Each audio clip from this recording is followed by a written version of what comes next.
Hundreds of toddlers caught crossing border alone. As immigration crisis deepens, hundreds of infants and toddlers have reportedly been captured by border officers after crossing into the U.S. illegally from Mexico unaccompanied by an adult, as a growing number of migrants from Central America overwhelm detention centers in Texas.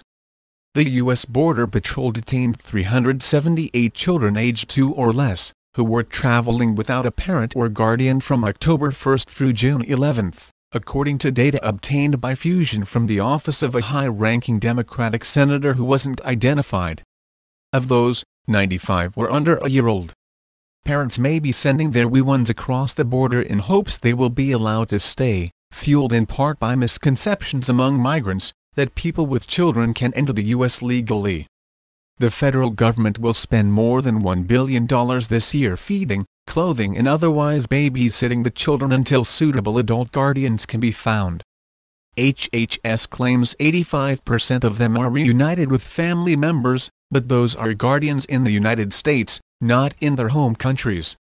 The agency has not responded to requests for information about how many of them are themselves illegal aliens. Few of the children are expected to return to face immigration judges, according to the nation's largest border patrolmen's union.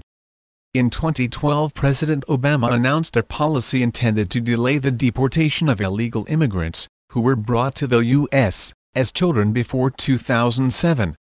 But in a transnational game of telephone, that policy has been misinterpreted? In some cases willfully so, by coyotes who make a living transporting immigrants into the U.S.? To suggest that it would apply equally to newly arriving minors. The steady stream of tens of thousands of unaccompanied children is part of a recent surge in Central Americans crossing into the U.S. via the Rio Grande Valley in Texas. About 174,000 people have been arrested by the Border Patrol there since October 1, including 52,000 children, a 99% increase from last year. Most of the migrants hail from Honduras, El Salvador and Guatemala. The Obama administration is trying to address the problem by combating the misinformation and opening new detention facilities designed for families in an effort to process and deport them more quickly. The first one will be located on the Federal Law Enforcement Training Center's Artesia, New Mexico, campus, according to the Wall Street Journal. At the moment, the Border Patrol is releasing many of them while they await their deportation proceedings, because there is no place to hold them, making it easier for them to blend into the population and remain for years.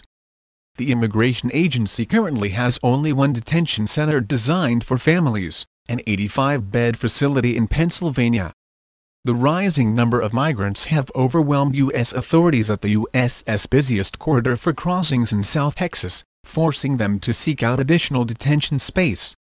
A plan to bus hundreds to an empty college campus in Lawrenceville, Virginia, was scrapped after a community backlash. The government is also trying to ease agents' workload by flying hundreds of migrants to California for processing. 2 flights on Monday will ferry about 140 Central American migrants to San Diego and a nearby town, according to Paul Beeson, chief of the Border Patrol for the California city.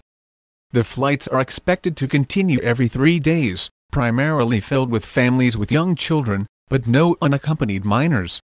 Neither plan, however, will help address the growing number of children making the perilous journey across the border alone.